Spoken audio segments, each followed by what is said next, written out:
I was asked this question recently by Kecia. What is it costing the organization when leaders are stuck on the inside? That is a very powerful question because it is difficult to measure. You know, there's something that's called faking it until you make it. So therefore, it is very, very difficult to discern. But when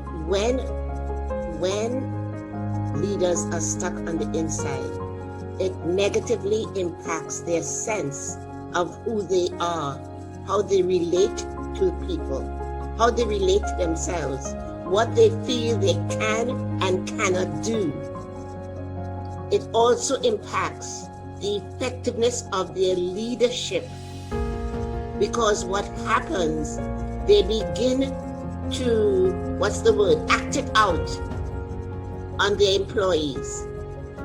And in acting it out on their employees, they mute their power, they mute their effectiveness. It also impacts the strategies that they are developing, because the strategies come through the prism of their pain, of their stuckness, of their limiting the possibilities that they could think about.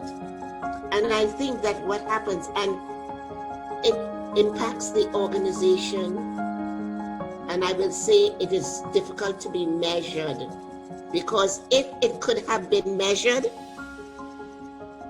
the organization would have taken this challenge more seriously.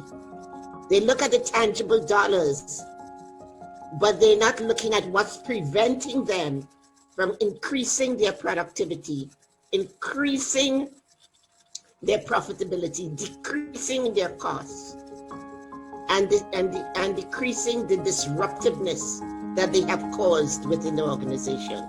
I know that is very tough to take, but it is true.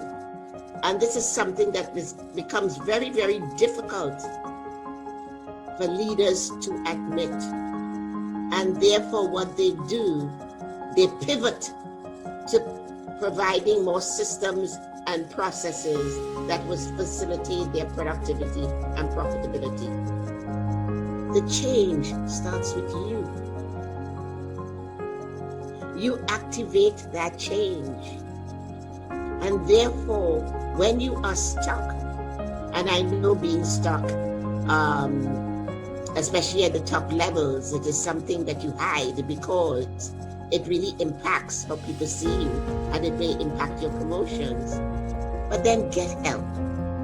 It is your responsibility to find help. You don't have to announce it in the center of the square, but just admit that you need help and find ways that you could get the right help.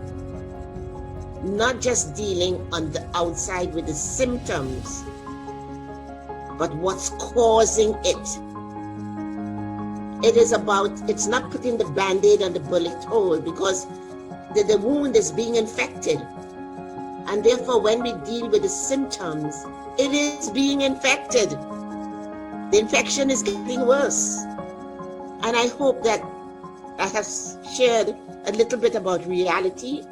And the reality is not gentle, it is harsh, because the impact it is having on your life, it is also harsh.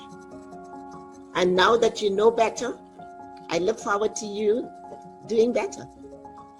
And I thank you, Kecia. This was made especially for you, and I appreciate you asking that powerful questions that so many people don't ask aloud. I thank you.